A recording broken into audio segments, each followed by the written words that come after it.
Sortie impeccable, on dirait même une remontada des Lions indomptables U20 ce jour du côté de la Colombie-Bogota. Celle-ci était en face de l'équipe mexicaine pour leur première participation dans l'histoire de la Coupe du Monde U20 féminin. Les Lions indomptables du Cameroun s'en ont sortis avec un point en faisant un match nul face au Mexique. Mesdames et messieurs, salut, bienvenue à cette autre vidéo. C'est un honneur une fois de plus de vous retrouver. J'espère que vous vous portez bien. En tout cas, c'est ce que je vous souhaite. Merci de vous abonner sur la chaîne. Merci d'activer la cloche de notification. Merci de liker la vidéo. Merci de laisser un commentaire et surtout de partager la vidéo afin que les autres puissent la regarder. Aujourd'hui, nous allons parler de l'information que beaucoup ne veulent pas en parler parce que ça ne concerne pas les hommes là où il y a beaucoup d'argent. Quand on parle du football au Cameroun, on ne parle que des hommes. Pourtant, il y a d'autres activités sportives ou encore toujours concernant le football qui doivent intéresser l'attention des Camerounais. Cette fois, on va parler d'une autre étau qui a permis aujourd'hui au Cameroun de faire ce qu'on appelle la remontada. Le Cameroun qui aujourd'hui faisait sa toute première sortie, les poulains de Hassan Bala, entraîneur, sélectionneur par intérim des Lions indomptables U20 du Cameroun. Ce qu'on ne comprend déjà pas, c'est pourquoi est-ce que quand il s'agit d'un Camerounais, dans la majorité des cas, ils sont intérimaires.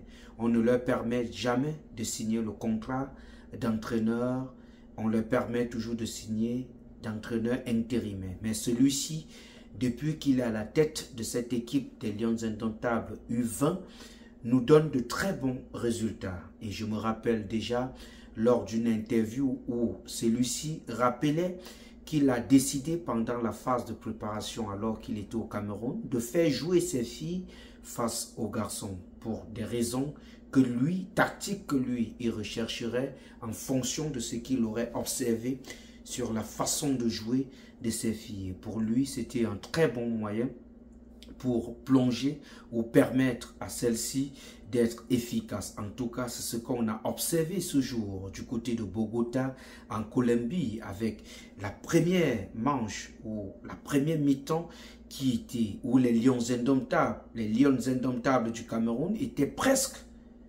invisibles au Cameroun, vivaient le martyre au stade. Les Mexicaines qui malmenaient, il faut rappeler que le Mexique a marqué son premier but après 3 minutes de jeu seulement et le deuxième avant que les deux équipes ne se rendent au vestiaire. Et Hassan a donc décidé de prendre les joueuses, d'avoir une conversation plutôt sérieuse avec ces joueuses qui sont revenues dans le stade avec un autre mind spirit qui était purement Lion de la forêt. Mesdames et messieurs, avant que je ne poursuive avec cette information, est-ce que vous connaissez l'université S.L. Hurt du côté de Limbé qui forme dans la médecine? Si vous êtes au Cameroun, vous avez l'occasion, si vous avez quelqu'un au Cameroun qui veut faire une formation en médecine, ne vous battez pas trop à l'envoyer en Belgique. Vous avez la solution juste à côté là, à Limbé S.L. Hurt University,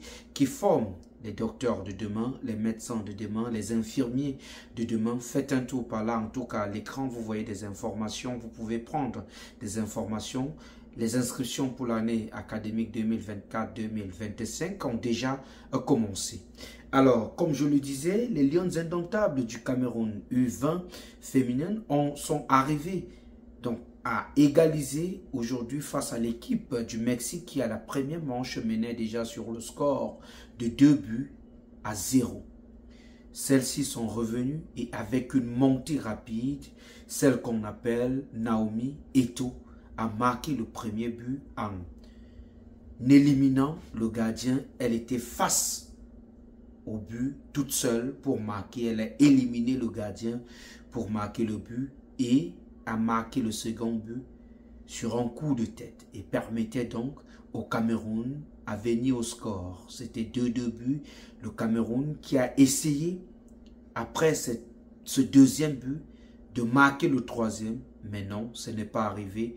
Ce que l'on peut retenir de cette rencontre, c'est que les Camerounais ont fait 22 tirs ce jour face au Mexique et il y a eu juste 2 qui ont été concrétisés et on espère que mardi 4 septembre prochain, alors que les Camerounais seront face à la Colombie, pays hôte de cette Coupe du Monde, que celles-ci arriveront à remporter. En tout cas, c'est le meilleur que nous souhaitons à notre équipe pour permettre que le drapeau camerounais continue de vibrer davantage du côté de la Colombie.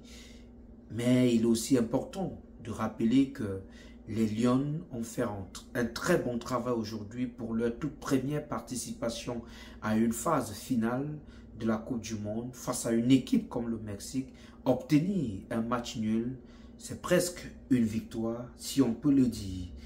On souhaite beaucoup de chance aux joueurs de Hassan Bala, sélectionneur par intérim des Lions indomptables du Cameroun. Mesdames et messieurs, voilà la vidéo que j'ai bien voulu partager avec vous. Merci de vous abonner sur la chaîne. Merci de laisser un commentaire sur la vidéo. Merci de liker la vidéo. Merci d'activer la cloche de notification pour ne manquer aucune de nos vidéos. Merci de prendre de votre temps et surtout de vos mégas pour regarder cette vidéo. Merci à toute l'équipe technique. Merci au réalisateur Darol Foda. Merci à Didier Bamba. Merci au sponsor Stéphane depuis Houston, au Texas, aux États-Unis. Merci à Irène qui fait un travail fou derrière nos différentes productions. Merci à vous, chers abonnés, qui prenez de votre temps pour regarder nos vidéos. Pour porter la voix de cette vidéo, j'ai signé et j'assume. Appelez-moi tout simplement Laurent Eboué, le fils du peuple. Est-ce que j'ai besoin de vous rappeler que je vous aime? Parce que vous savez que je vous aime, mais alors, très fort.